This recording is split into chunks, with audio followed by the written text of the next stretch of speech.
Olá, gente, tudo bem?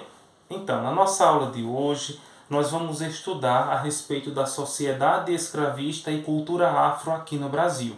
Vamos conhecer um pouco, vamos refletir um pouco sobre esta realidade. E aí você pode até se perguntar, mas por que estudar isso? Por que estudar a cultura afro? Porque para que nós possamos conhecer a história do Brasil, nós temos que conhecer a história da África, sem dúvida, porque as nossas raízes, as raízes do Brasil, estão fixadas no solo africano. É na África que nós temos a origem, não só da nossa história do Brasil, mas como também podemos dizer a história da humanidade. Sim, porque os primeiros fósseis, os fósseis mais antigos da espécie humana foram encontrados na África, o que leva a historiadores, a paleontólogos, né, os cientistas que estudam essa questão dos fósseis, a dizerem que a espécie humana surgiu no continente africano. Também nós temos uma lei, né, a Lei 11.645 de 2008, que alterou a Lei 10.639 de 2003, tornando obrigatório nas grades curriculares, ou seja, no que nós estudamos, nos conteúdos que nós estudamos no ano letivo, o ensino da cultura, da tradição e da história afro e indígena. Só para nós termos uma ideia, o Brasil é o país que tem o maior número de afrodescendentes.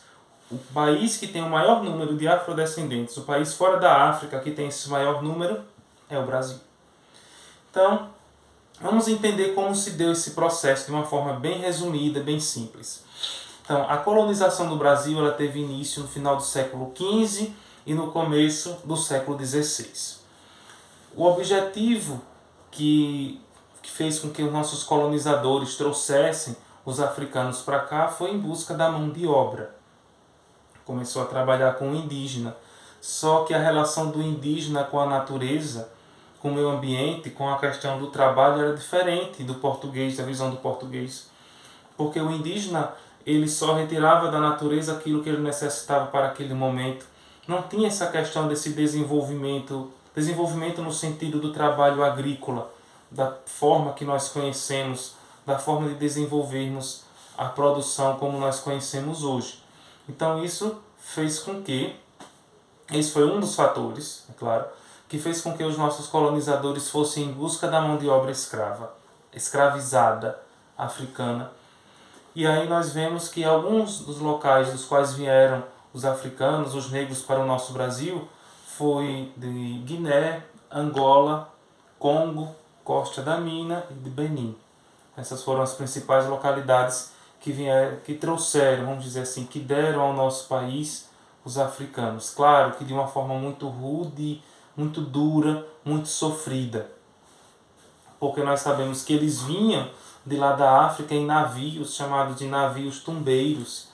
Eles vinham, ficavam lá na parte baixa do navio, né, como se fosse no porão, vinham acorrentados, com os pés acorrentados, recebiam uma alimentação terrível, eram espancados, violentados.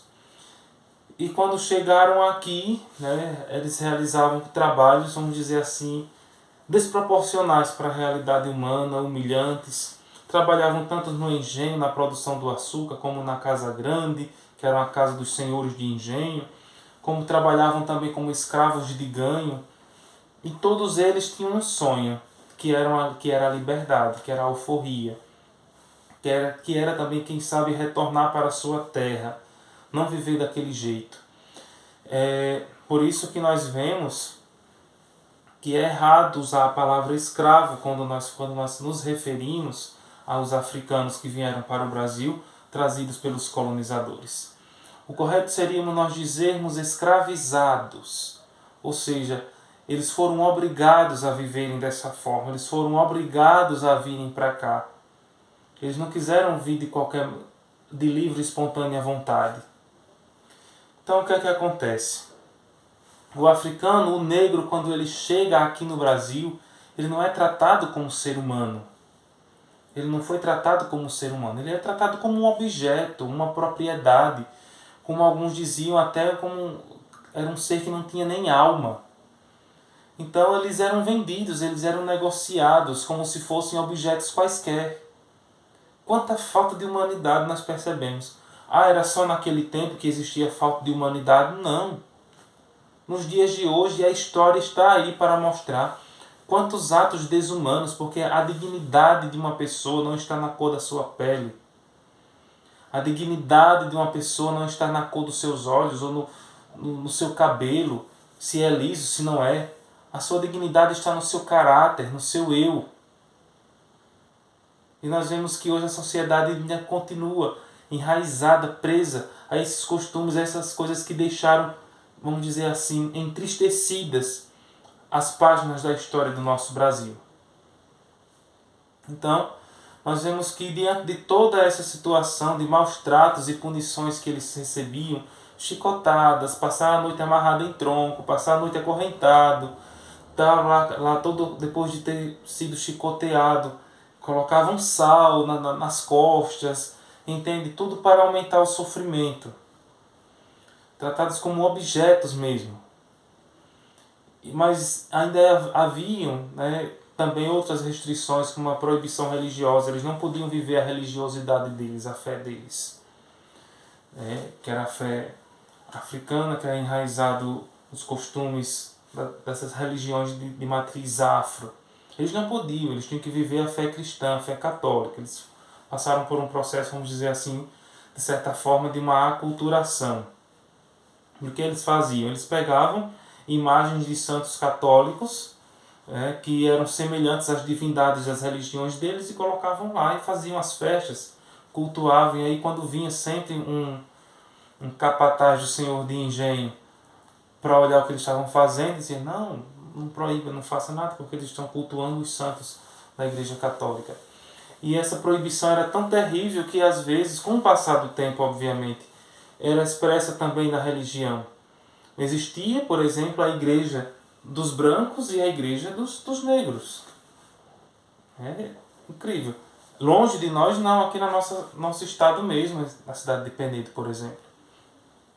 Existe até hoje essas igrejas. Não que não funciona mais nessa divisão, né? Mas quando foram feitas era assim. Era a igreja de Nossa Senhora do Rosário dos Pretos e tinha a igreja Nossa Senhora do Rosário. Só. Então os pretos só iam para aquela, os negros, né? Enfim, era uma das formas de segregação, exclusão, segregar e excluir que havia naquele tempo. Mas existiam aquelas pessoas que se compadeciam naquilo ali. Se nós formos, quem já teve a oportunidade de ir a Penedo, digo Penedo porque é mais próximo, vê que tem algumas igrejas que tem algumas passagens secretas, alguns esconderijos no altar, porque eles abriam, aquelas famílias ali abriam e escondiam alguns negros ali que estavam fugindo ou que estavam se escondendo para não morrerem, né, que tinham sido condenados à morte ou espancados, sofriam demais, então eles colocavam ali na igreja, escondiam para que eles não sofressem tanto e ajudá-los de alguma forma.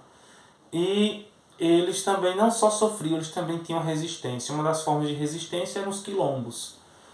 Os quilombos, eles eram comunidades onde os escravizados, os negros, eles fugiam e formavam essas pequenas comunidades onde eles trabalhavam e viviam em liberdade, longe da agressão e das formas de violência que existiam naquele tempo. Porém, com o passar do tempo, nós podemos perceber que foram surgindo algumas leis. Sim, voltando ainda aos quilombos, um dos destaques é o Quilombo dos Palmares, né? O Quilombo dos Palmares, que se tornou um dos maiores símbolos da luta, da resistência contra a escravidão, que teve no seu líder Zumbi dos Palmares, né? um símbolo dessa luta pela liberdade. Nós vamos aprofundar isso no decorrer do ano letivo. Mas com o passar do tempo foram surgindo algumas leis. Vamos nos lembrar que a colonização do Brasil, o suposto descobrimento até o processo da colonização tem início no final do século XV, né, 1500. E aí somente por volta de 300 anos depois, quase 400 anos depois, é que vão dar início aos processos para libertar os escravos. Foram surgindo algumas leis abolicionistas, como por exemplo a Lei Eusébio de Queiroz, em 1850. Essa lei ela proibia o tráfico de africanos e negros para o Brasil. Mas eles vinham em navios, isso era um tráfico. Então eles proibiram isso aí. Mas, então começaram a serem bonzinhos com os negros. Não, isso aí foi pressão da Inglaterra. A Inglaterra tinha muito poder, inclusive influenciava o Brasil, e nós vamos ver depois por que isso. A Inglaterra tinha grande poder e Portugal, né? Vamos dizer Portugal, Dom Pedro I, Dom Pedro II, já nesse momento aí de 1850, eles deviam à Inglaterra por terem ajudado a sair lá de Portugal, quando Napoleão estava invadindo e vinha para cá. Isso é uma outra história. Então eles tinham compromissos econômicos com a Inglaterra. Então a Inglaterra produzia muito, industrialização, revolução industrial, a Inglaterra estava produzindo demais. O Brasil era um país, vamos dizer assim, um território grande, tinha muita gente, mas a maioria era escravizada, não tinha com que comprar as coisas que a Inglaterra vendia. Então a Inglaterra diz, olha, acaba com esse negócio de escravidão aí, coloca o povo para trabalhar e receber salário, porque aí eles podem comprar o que a gente vende. Então eles começaram proibindo aí, né, através dessa lei Eusébio de Queiroz, proibindo o tráfico de escravos. Foi só uma lei, porque na verdade continuou as coisas acontecendo da mesma forma. Era só lei para inglês ver, como se diz o ditado. Era só lei para enganar os ingleses, né? Dizer, olha, eles estão acabando, mas na verdade não estavam. Era tudo acontecia do mesmo jeito, de uma forma escondida. Tinha a lei do ventre livre, que foi instituída em 1871, que dizia que todos os filhos de escravizados, a partir daquela data, os nascidos no Brasil, seriam considerados livres, né? Mas essas crianças iam ficar livres, iam viver onde? Tinham que viver com os pais. Se os pais eram escravizados e elas tinham que viver com os pais, elas seriam o quê? Escravizadas da mesma forma. Então, mais uma vez foi uma tapiação. Que os filhos dos escravizados eram utilizados como brinquedos dos filhos dos senhores de engenho. Enfim. Outro ponto foi a lei dos sexagenários em 1880. Essa lei dava liberdade para os escravizados com mais de 60 anos. Agora você me diga quantos chegavam à idade de 60 anos, vivendo em condições subhumanas, sendo maltratados, castigados, alimentação precária, trabalhos que reviravam às vezes à noite, trabalhos exaustivos, cansativos, além de trabalhar tanto desse jeito e de se alimentar mal, ainda apanhavam. Quem era deles que chegava aos 60 anos? Pouquíssimos. Mas ainda tinha algumas restrições. A partir de 60 anos estavam libertos, mas tinham que trabalhar por mais 3 anos, que era uma forma de indenizar os senhores de engenho. Não podiam mudar de cidade por 5 anos. Então, nesse caso, né, vamos acrescentar aí mais 8 anos, né? Em torno de quase 8 anos eles acrescentavam aí. 3, 5, em torno de mais 3 anos. Depois eles trabalhavam 3 anos para indenizar. Depois desse trabalho de 3 anos, eles ganhavam a suposta liberdade. E ainda tem que ficar mais 5 anos naquela cidade, perto do senhor de engenho. Então muitos deles não chegavam nem aos 60, muito menos aos 68 ou 70. Eram poucos. Então era, mais uma vez, uma lei que não servia. É quase como a nossa lei da aposentadoria atualmente, né? Tem que trabalhar mais de 30 anos por aí, tem mais de 60 anos de vida, e aí vão aumentando cada vez mais os anos e a gente nunca consegue se aposentar daqui para frente, né? Mas a escravidão acabou. Vai pensando. Depois de tanta enganação com a Inglaterra começa a perceber que isso não estava dando certo. Então ela começa a pressionar mais ainda. Até que em 1888, a princesa Isabel, que era a princesa regente, proclama a abolição da escravidão. A partir daquele momento, ninguém era mais escravo. Todo mundo era livre, os que viviam daquele jeito lá. Ok, aí a princesa Isabel foi considerada heroína, santa e salvadora da pátria e tanta coisa mais. Agora, a princesa Isabel, ela assinou a Lei Áurea, que aboliu a escravatura no Brasil. Mas não acabou a escravidão. Os africanos deixaram de ser escravos dos senhores e passaram a serem escravos da sociedade, de serem vítimas da discriminação, do ódio, da rejeição. A escravidão terminou? Não. A princesa Isabel libertou os africanos porque ela era boazinha? Não, porque ela estava sofrendo pressão na Inglaterra. A Inglaterra viu que todas aquelas leis eram só tapeação. Então chega um momento que a Inglaterra bota o pé na parede. Vocês tomam a atitude, nós vamos tomar. Então ela vai e decide libertar. Não foi porque ela era boazinha. Recentemente eu vi uma reportagem que mostrava um descendente de escravizado que percorria quilômetros todos os anos para levar um buquê de flores e colocar no túmulo da princesa Isabel, no Rio de Janeiro. E ele disse porque fazia isso, disse ao repórter, porque ela tinha libertado. Veja, isso é falta, claro, de um conhecimento cultural, histórico e crítico. Porque veja só, estava todo mundo livre, a partir da Lei Áurea. Certo, todo mundo livre. Mas esse povo que foi livre, esses negros, eles iam viver de quê? Muitos deles continuaram trabalhando para o senhor de engenho porque se saísse morria de fome. Aqueles que queriam viver livres totalmente, muitos da sociedade que eram preconceituosos não davam empregos, continuaram sendo discriminados.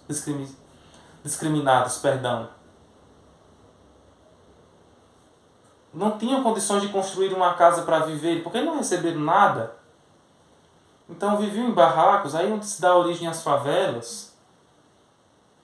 Enfim, libertou-os do regime dos senhores de engenho. Mas eles continuaram escravos de uma sociedade que nós vemos hoje como a nossa sociedade discrimina as pessoas. Como a nossa sociedade menospreza as pessoas pela sua cor ou pelo que as pessoas têm ou não têm. Eles se tornaram escravizados de uma sociedade que ainda hoje tenta colocar correntes nas pessoas pela cor e pelas questões econômicas. Não correntes de aço, correntes de ferro, mas correntes da discriminação, da falta de oportunidades de emprego, da falta de uma moradia digna, da falta de uma vivência digna de um ser humano. As pessoas, tem muita gente que comemora o dia 13 de maio a libertação da escravidão, a abolição da escravatura. Mas agora, se a princesa Isabel tivesse assinado a Lei Áurea, mas tivesse dito assim, cada família de escravizado vai ter direito a uma moradia, vai ter direito a colocar seus filhos na escola, vai ter direito a um emprego, uma forma de sobreviver, aí sim nós estaríamos falando de uma liberdade. Mas dessa forma não foi. E não existe liberdade para essas pessoas que sofrem esse tipo de preconceito e discriminação. Não existe liberdade enquanto não houver uma mudança de mentalidade, uma mudança cultural na vida das pessoas. Então, hoje nós vemos que a cultura africana ela está presente não só no sangue, na pele de muitos de nós, de todos nós, posso assim dizer, porque não existe um povo 100% brasileiro. O povo que nós temos no Brasil é uma miscigenação, é a mistura do europeu com o indígena, com o africano, que juntou tudo isso aí e formou o que nós somos hoje, que é o povo brasileiro. Então a cultura africana está presente nas tradições, nas cantigas de roda, nos folguedos, no corpo de roda, na língua. Muitas palavras que nós utilizamos vêm da cultura africana, pode pesquisar que você vê. Na culinária, muitas comidas, como por exemplo a canjica, enfim, tantas outras. Alguns dizem que é feijoada, embora outros discordem. Tantas outras comidas que estão aí baseadas na nossa cultura, na cultura africana, nas artes, na religiosidade, enfim. A cultura africana sobrevive, os africanos, os negros vivem nesse legado que eles deixaram e que permanece na nossa vida. Então, no nosso Brasil. Por isso, ser negro não está somente relacionado a uma cor. Ser negro é uma identidade. Respeitar, se as pessoas são ensinadas a odiarem, elas também podem ser ensinadas a amar, a respeitar, a valorizar. porque todos somos iguais. Quando nós morremos, vamos todos para o mesmo lugar. Não existe ninguém melhor do que ninguém. Por isso que nós temos que saber respeitar, porque o Brasil é o que é hoje, em sua maioria, por conta do trabalho, do sangue, do suor e das lágrimas dessas pessoas que vieram lá da África para ajudar a construir o nosso Brasil. Porque se não fosse eles, nada tinha acontecido, não acontecia a produção e nem tinha se desenvolvido a economia como se desenvolveu na nossa história brasileira. Então é isso. Que nós possamos reconhecer e valorizar as pessoas, não colocando em conta as diferenças. Que cor da pele, que cabelo, seja lá o que for. Todos somos iguais, nós somos seres humanos. E ser negro é uma identidade, é lutar, é resistir e não se deixar, fazer de tudo para não se deixar ser algemado, preso, acorrentado pelas grades, pelas correntes de tanta da nossa sociedade que oprime, que machuca, que escraviza diversas formas. Por isso, a educação é o caminho e a liberdade. Bons estudos, até a nossa próxima aula.